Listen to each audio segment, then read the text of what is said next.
Well, guys, I got a new camera.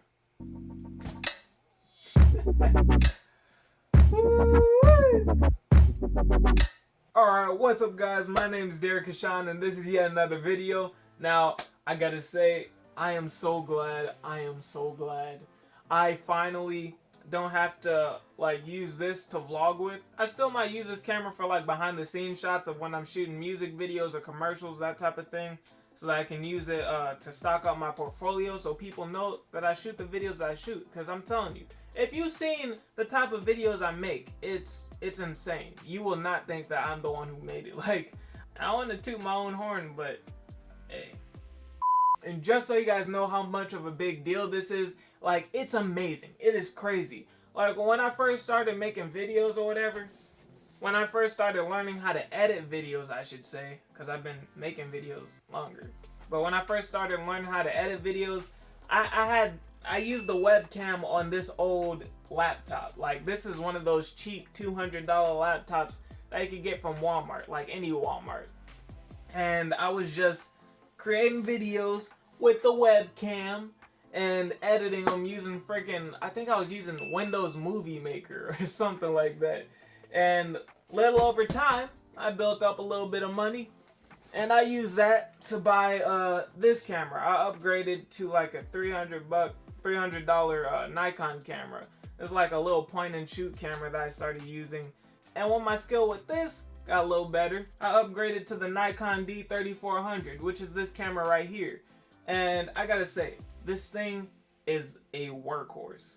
I've used this as my daily driver for the past 3 years, I believe, and it hasn't failed me once. Now, there were a couple of problems with this thing.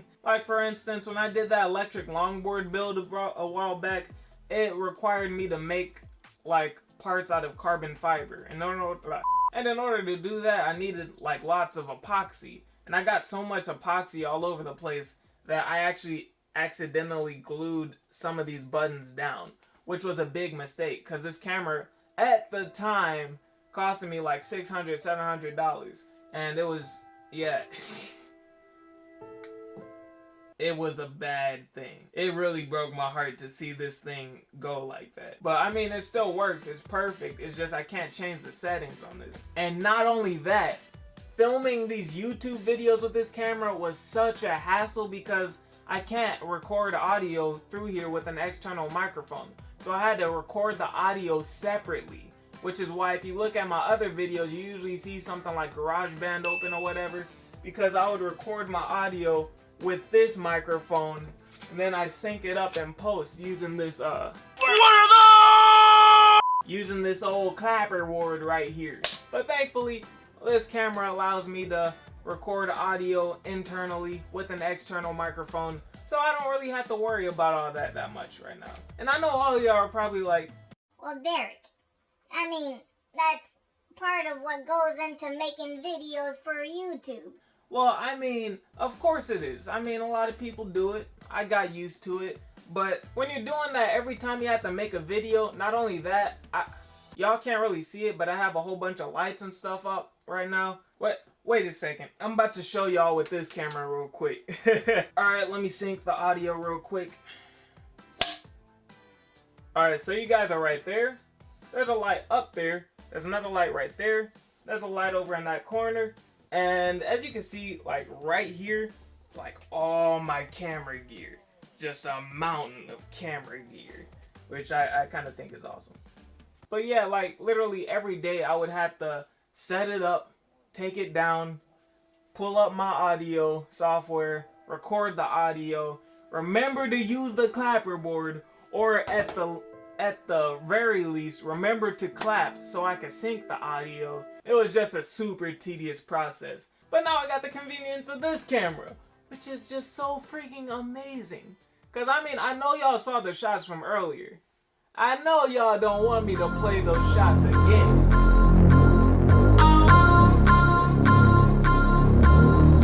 No. I'm not playing it again. I don't want to force y'all to go watch through it. But if you want to see it, go back to the beginning and you can see it all over again. But yeah, man, I'm just forever grateful that I'm in the situation that I am. And not only that, a lot of people may think that, I'm rich because I got all this stuff. Nah, I mean, tell you the truth, it took a long time for me to build up all this equipment. Not just that, this new camera I got with student loans. Like, I go to a film school for digital cinematography, and they gave me all this camera equipment so I can get my assignments done. And yes, I get to keep the equipment. Like, the equipment is mine. That's also how I got this MacBook Pro.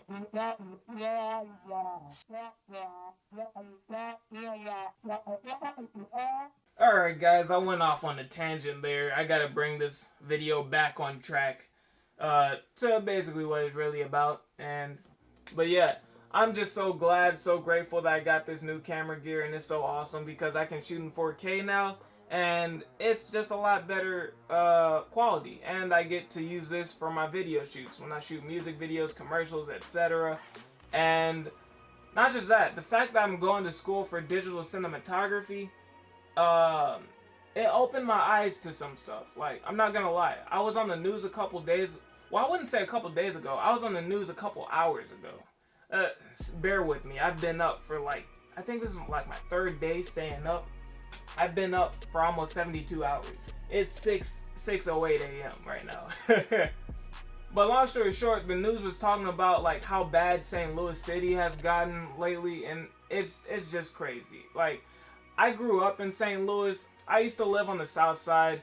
I lived in the county. So basically, I guess I can safely call St. Louis my home, if that's the case. And it really pains me to see St. Louis doing the way it is. I recently had an assignment the other day where I was supposed to look up like different film studios in my area. Because apparently each state has a film program or like some sort of film office that they use to like sanction all the films that are made in the state or in that city type of thing. And St. Louis had one. I found one. But part of this assignment was that we were supposed to find places that we can get internships at. And apparently, all the other states I checked, there were a bunch of jobs open. But St. Louis, there were no jobs open. In fact, the only jobs that were open were people that only wanted like a videographer for their YouTube channel. That type of thing. There weren't actual film studios that wanted videographers, cinematographers, and stuff like that to be interns, if you catch my drift. All these other states, they have all these avenues for people to follow and go through in order to better themselves and get better creatively. And quite frankly, St. Louis, it doesn't really have it right now. I mean, there are a couple of people that did get famous from St. Louis. I mean, there are some actors, there's some music artists, but it's very rare. And compared to other places like Atlanta, like St. Louis is lacking behind. Anything that could be a positive influence on the public, and especially today's youth in St. Louis, I think that would be great. That would be pretty awesome. So at some point in my life, when this YouTube channel gets real big, because y'all already know this is the best YouTube channel on YouTube, I want to use like some of the money that I make from revenue to help bring back to my community, that type of thing. Because I mean, man, it really pains me. Like, it really does. So, with all that being said, guys, yo, I can't wait to start making videos with this thing. It's gonna be so awesome. I already got a music video that I'm shooting today on my boy D. So, yeah. With all that being said, I gotta get going. So, I will see you guys next time. Don't forget to like, comment, and subscribe. And yeah, I'll be back later. Peace!